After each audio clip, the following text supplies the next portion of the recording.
Morning, House Church. Great that I can be with you all in this way this morning. Really hope that everyone's having a great time of gathering so far. Want to offer you a few small thoughts today on this word neck. That's what I was praying about the other day when I was thinking about what I could offer in terms of a preach today. And I felt like the Lord said neck, and I thought about all the phrases that kind of materialise when we think about a neck. And the first thing that came to my thoughts were sticking your neck out.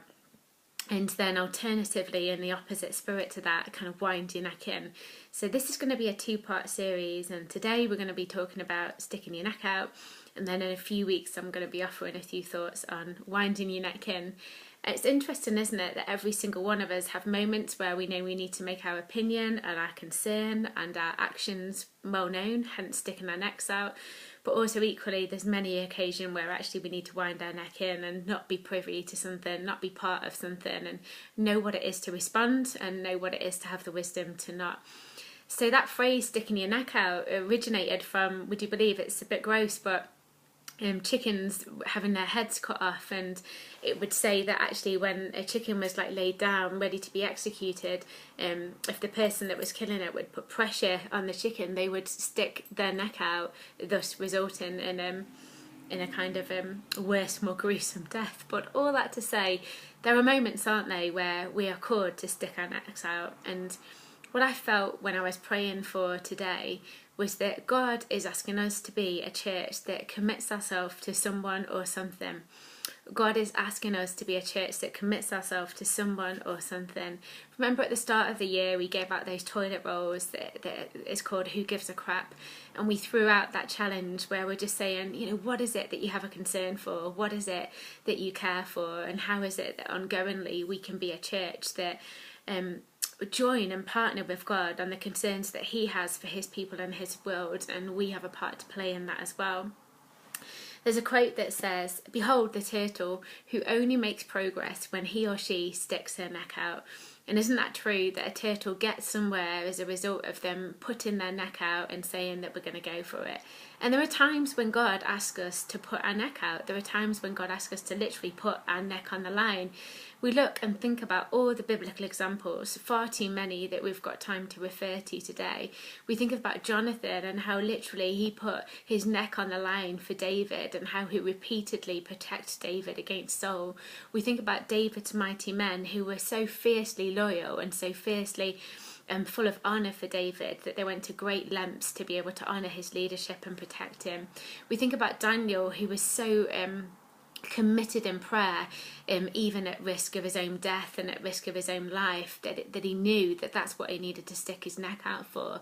We think about Mary and her faithfulness against all sorts of opposition and against so many people that must have had an opinion about her becoming a teenage mum, and faithfully carrying Jesus and sticking her neck out for the plans and purposes of God, even though she was going against so much tide, and that of Joseph as well. We think about the widow's mite and the generosity that she offered with the little that she had, once again sticking her neck out and saying, I'm going to be a person that commits myself to the Lord and commits myself to His plans and purposes. We think about the four men that faithfully carried Jesus against all obstacles and lowered him before Jesus' feet, that just went above and beyond to say, once again, I'm sticking my neck out. Shadrach, Meshach and Abednego. Ruth, who followed Naomi with faithfulness at a great cost to her.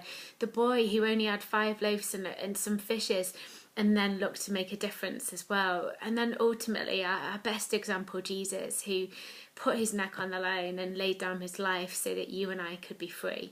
And so what does this mean for us today, church? What does it mean for us? Well, the simple challenge is how are we sticking our neck out?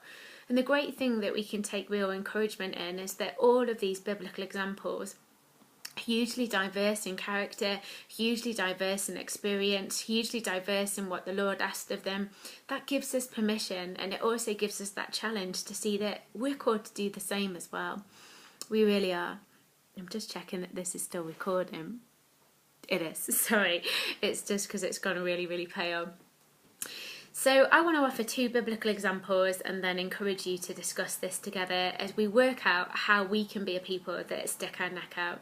And what I really felt that God was asking me to look for when we looked at other biblical examples was one biblical example that would show us how we extend our reach for ourselves in our own relationship with God, and then one biblical example that shows us how we extend our reach for other people.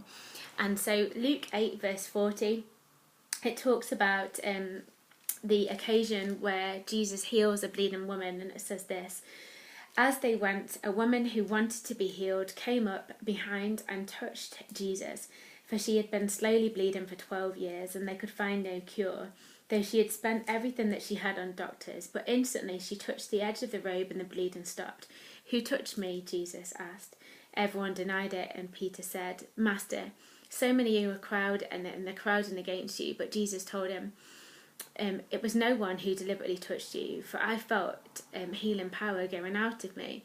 When the woman realised that Jesus knew, she began to tremble, and she fell on her knees before him, and she told him why she had touched him, and now that she was well. Daughter, Jesus said to her, your faith has healed you. Go in peace. This woman is like such a brilliant example to us about someone who intentionally and deliberately knew and had faith to believe that Jesus was going to make a difference in her life. She literally stuck her neck out for her need. She stuck her neck out in faith. She believed that Jesus was going to make a difference, and it was against all odds, against all of the crowds, against all of the kind of political and law of the time. She was considered dirty, she was considered unlawful, she was considered untouchable, but she actually knew that she was going to put her neck on the line to receive the healing that she was so anticipating and receive that touch from Jesus, and look at the results. And I feel, church, that there are sometimes times in all of our lives where personally we don't stick our neck out. We don't stick our neck out in our relationship with God. Maybe it's from past experience and fear that what we hope for and what we dream for and what we pray for won't become into reality. But I feel that today, church, God is actually stirring us to actually start to extend our reach once more to God. Start to put our neck out there and actually say, God, this is what I want. I'm petitioning you for these things. This is what I'm desiring for my life. This is the type of relationship I want with you. I feel that there are times where so many of us have literally wound our neck in, and our relationship with God has suffered as a result.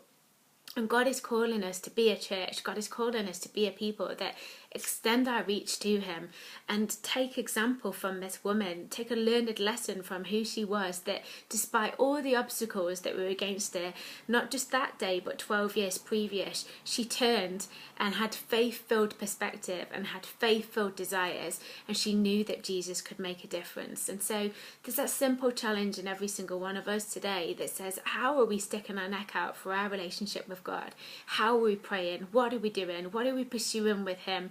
Is our default sometimes just to stick our neck out for other people? Is our default sometimes to stick our neck out for other reasons? But how is it that God is asking us to do it for ourselves? So extend our reach and stick out our necks for the things that Jesus wants for us. But then next, stick out our neck for others as well. And so I'd like us to have a look at the example in Matthew 8 verse 5. It says this, it talks about a Roman soldier who demonstrates his faith. When Jesus arrived in Capernaum, a Roman army captain came and pleaded with him and to come to his home and heal his servant boy who was in bed paralysed, racked with pain. Jesus said to him, I will come and heal him. And then the officer said, Sir, I'm not worthy to have you in my home. It will only be that you can stand here and say, be healed, and my servant will get well. I know because I'm under the authority and the superior officers, and I have authority over my soldiers. And I say to one, go, and he goes. And I say to another, come, and he comes. And to my slave boy, do this or do that, and he does that. I know you have authority to tell this sickness to go, and it will go. And it says in verse 10, Jesus stood there amazed.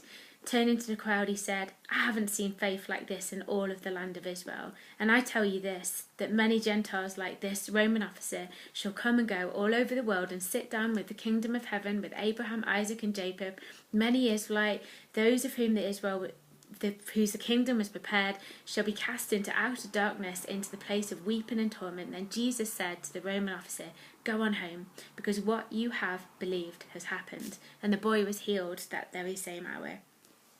And I love this story once again because it just shows us an incredible example about someone once again going against the odds, going against the tide, being prepared to stick their neck out.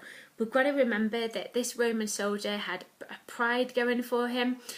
Jews were not popular to them. There was a great division. It wouldn't have been a great thing for him to have sided with the plans and purposes of Jesus above his government and above his role.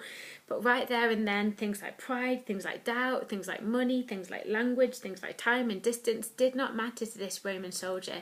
And he decided to stick his neck out for that boy servant. And he decided to literally put his money where his mouth was and say, Jesus, I believe that you can make a difference in this situation. And that is pretty amazing. We've got to think about the fact that actually when we're looking at this military man, he understands what authority does. He understands what power does. He understands that Jesus is going to make a difference. And he's so faithful that he's prepared to stick his neck out and say, you don't even need to come to my home to be able to deliver this healing. You don't even need to be in the same vicinity as this boy who needs your help, because that's how much I believe in the power of you, God. Can we say that we've got that same faith? Can we say that we're exercising in those same faith levels of saying we're going to stick our neck out so much that we're prepared to say, Jesus, I believe in faith you're going to do this for this person. I believe in faith you're going to do this for our community. I believe in faith that you're going to do this for this parts of the world. When we look at these situations that happen in your world, Lord, we come against that and we believe that you're going to do this, this and this.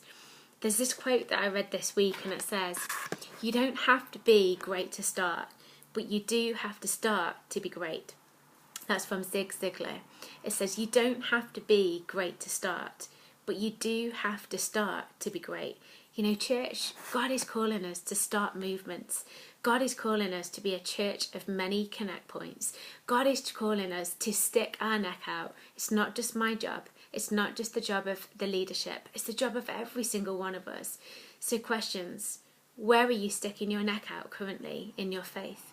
Where is it that you're sticking your neck out for you and your relationship with God? How are you fiercely guarding that? How are you being like that woman that knocks at the door of Jesus for all that you need and repeatedly seeks his face daily because he will and can make a difference in your life? How are you pursuing him? And then how are you being a person that doesn't just extend that reach and extend that neck out to God for yourself, but how do you reach out for the others? And like that Roman soldier who just knew that he knew that actually Jesus would make that servant boy well just from one touch and just from one further away opportunity. How are we sticking our neck out for others? What community initiatives, what people, what family matters, what friendship matters are we actually saying, God, you've given me something to do here and I'm going to stick my neck out in faithfulness to